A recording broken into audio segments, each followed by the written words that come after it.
désirez-vous? Qu'est-ce qui vous démange? Qu'est-ce qui vous passionne? Quel genre de vie aimeriez-vous vivre? Supposons que mon métier soit d'aider les étudiants à choisir leur profession.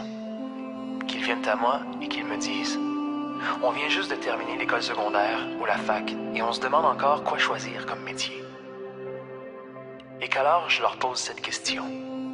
Qu'aimeriez-vous faire de votre vie si l'argent n'était pas important? Comment, si vous aviez le choix, voudriez-vous vivre votre vie? C'est si incroyable de constater qu'en tant que produit de notre système d'éducation, une foule d'étudiants répondent « C'est certain que je voudrais être peintre, que je voudrais être poète, que je voudrais être écrivain. » Mais que comme tout le monde le sait, on ne peut pas gagner sa vie comme ça. Ou qu'un autre étudiant dise « J'aimerais passer ma vie dans les grands espaces à élever des chevaux. » Ou un autre « J'aimerais enseigner la littérature dans une école de lettres. » Alors je leur dis « Ne perdez plus de temps.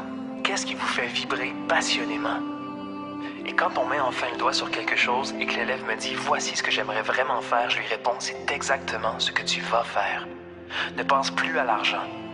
Parce que si tu te dis que faire de l'argent est la chose la plus importante, tu passeras ta vie à perdre ton temps. Tu feras des choses que tu n'aimes pas, dans le but de survivre afin de continuer à faire des choses qui ne t'intéressent pas, ce qui est stupide. Il vaut mieux vivre une vie courte, mais remplie de choses qu'on aime, plutôt que de vivre une vie longue de façon misérable. Et après tout, si tu aimes vraiment ce que tu fais, peu importe ce que c'est, éventuellement, tu en deviendras un maître. La seule façon de devenir un maître dans ce qu'on fait, c'est de s'y consacrer complètement. Et quand on maîtrise son métier, c'est possible d'en être bien payé, peu importe ce que c'est. Alors ne t'en fais pas trop pour l'argent, peu importe ce qui t'intéresse vraiment, tu trouveras une façon d'en vivre. Mais c'est absolument stupide de perdre son temps à faire des choses que tu n'aimes pas, dans le but de continuer à faire des choses qui ne t'intéressent pas, et ainsi de suite, pour ensuite enseigner à tes enfants à faire la même chose.